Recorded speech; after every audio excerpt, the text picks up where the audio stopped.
Assalamualaikum warahmatullahi wabarakatuh.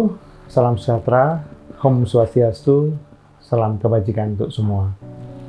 Semoga kita selalu dalam kondisi sehat, walafiat, dan selalu sejahtera. Perkenalkan, nama saya Denny Helianso. Saya berasal dari Malang. Saya sekarang berprofesi sebagai fotografer. Saya bergabung di Femina Group dari tahun 1993 hingga saat ini. Selain saya bergabung di Femina, saya juga sebagai pengajar fotografi. Saya mengajar di beberapa sekolah fotografi, dan saya juga memberikan pelatihan-pelatihan bergerak di desa-desa hingga di tingkat nasional untuk memberikan pelatihan-pelatihan dan workshop-workshop yang berhubungan dengan fotografi dan profesi fotografi. Selain itu, saya juga banyak terlibat di dalam kegiatan-kegiatan lomba foto. Jadi saya di situ terlibat sebagai juri, baik dari tingkat lokal hingga tingkat internasional. Selain itu, saya juga banyak memberikan kegiatan-kegiatan fotografi bersama dengan beberapa kementerian yang sekarang lagi fokus ke kegiatan-kegiatan UKM dan pengembangannya di daerah-daerah seluruh Indonesia. Saya bergabung di Let's Coffee dari tahun 2015. Saya sebagai bagian dari angkatan kedua untuk tim penguji sertifikasi di bawah Let's Coffee.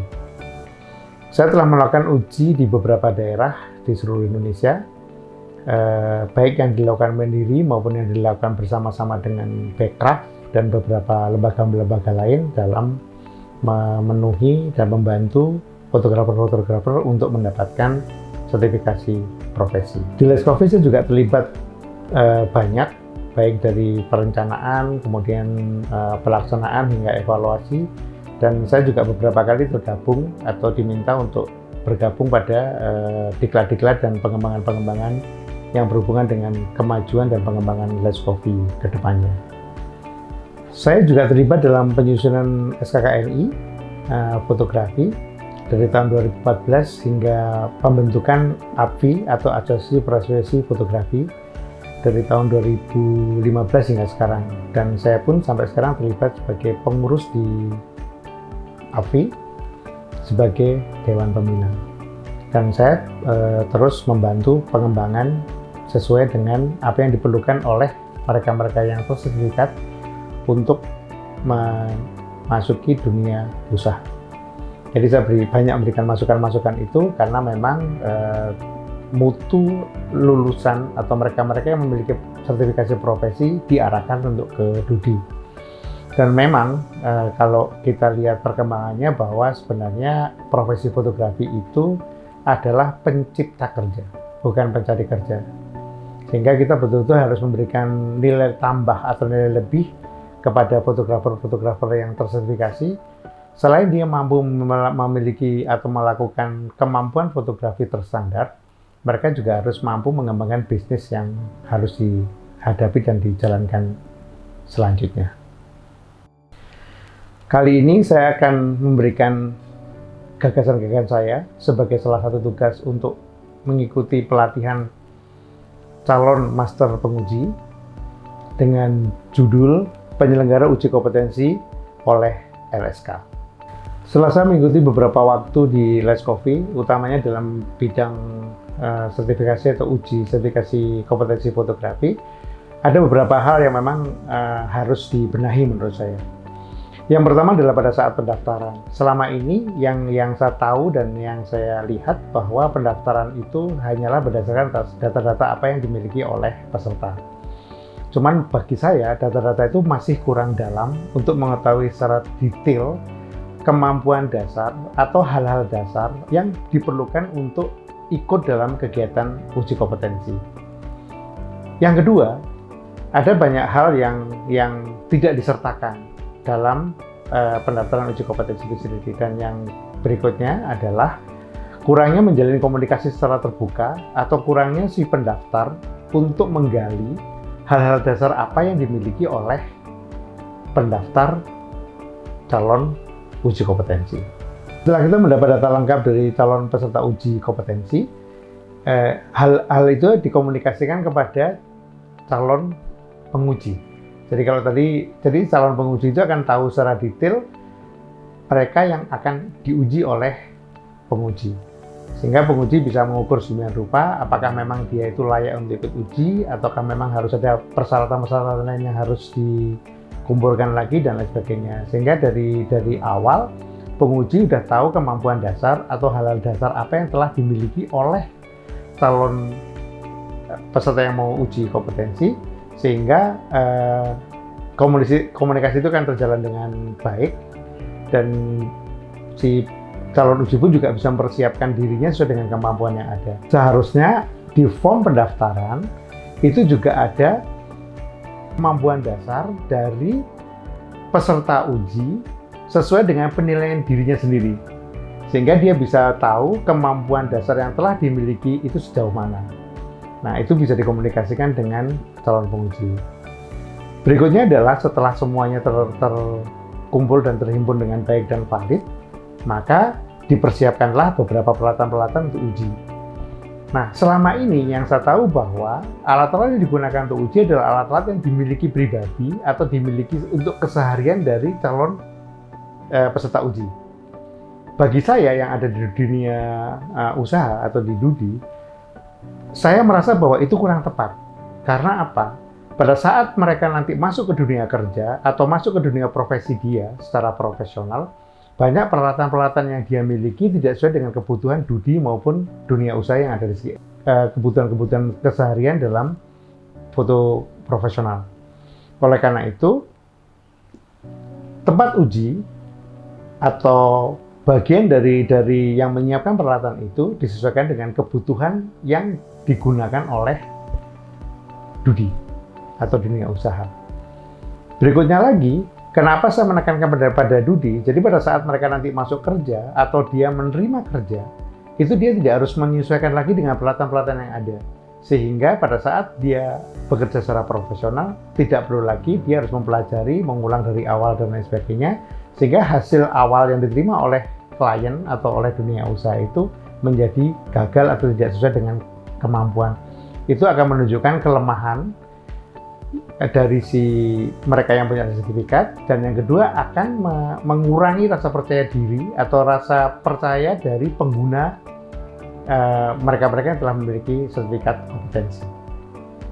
Jadi di sini saya tekankan bahwa sebaiknya dari tempat uji maupun dari peserta itu menyesuaikan peralatan-peralatan dasar yang dimiliki atau yang digunakan di dunia usaha.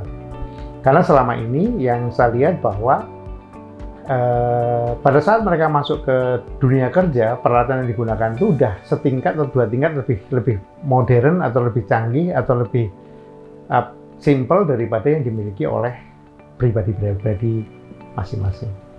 Setelah kita mendapatkan calon penguji dengan data-data yang valid dan terukur, kemudian kita juga telah menyiapkan peralatan-peralatan uji sesuai dengan standar dunia usaha atau Dudi dan profesi dia. Berikutnya yang kita perlu perhatikan dan penting kita perhatikan adalah kemampuan dari penguji. Memang yang penguji yang sudah ada itu telah mengikuti pelatihan dan lain sebagainya.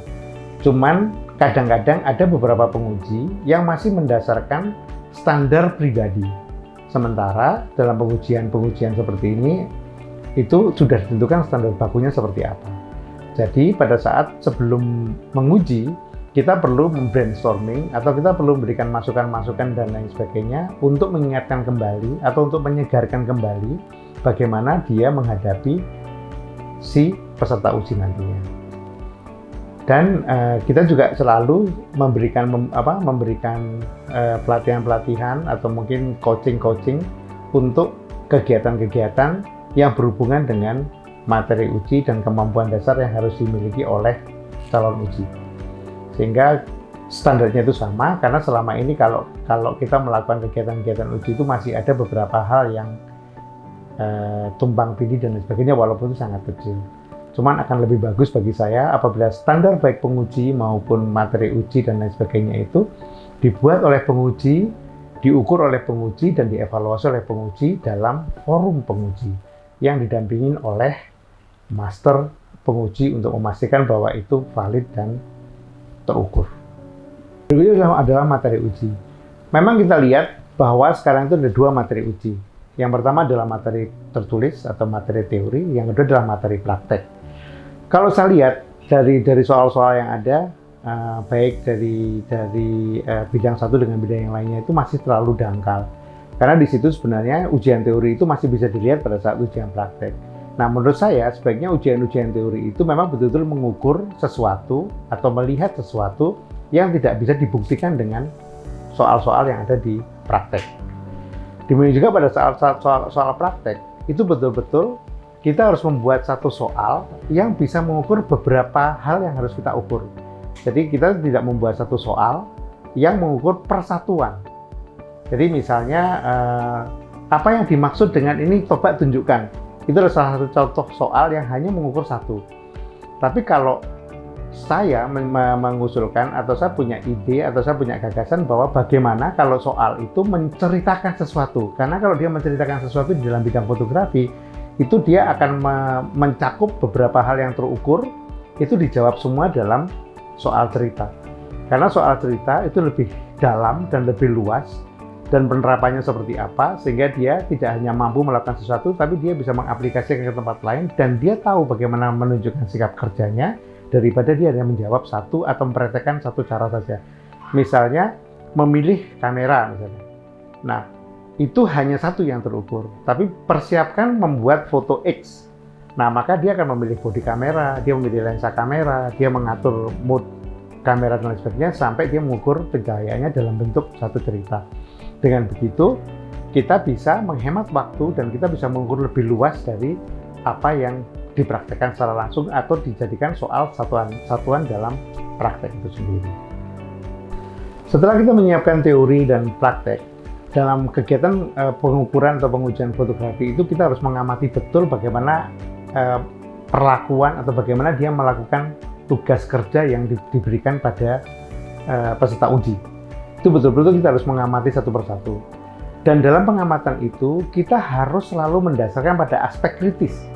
Karena aspek kritis itu adalah bagian terpenting dari pengukuran dari kemampuan yang dimiliki oleh setiap peserta uji. Kadang-kadang kita hanya melihat bahwa hal-hal utama aja yang dilakukan, tapi kecenderungan kita atau banyak hal yang kita tidak banyak berkiblat atau nggak banyak berpijak pada aspek kritis. Karena aspek kritis itu apabila tidak dilakukan, maka kerja itu akan gagal total dan bisa membahayakan konsumen atau klien yang nantinya akan dihadapi oleh mereka. Oleh karena itu, di dalam panduan itu tetap kita harus sampaikan aspek kritisnya seperti apa untuk mengingatkan penguji bahwa aspek kritis harus dilakukan dan harus dibuktikan oleh peserta uji. Dan yang paling penting dalam melakukan uji adalah sikap penguji. Yang saya lihat beberapa kasus atau beberapa hal itu kadang-kadang penguji itu membuat kesan itu mengintimidasi dari peserta uji.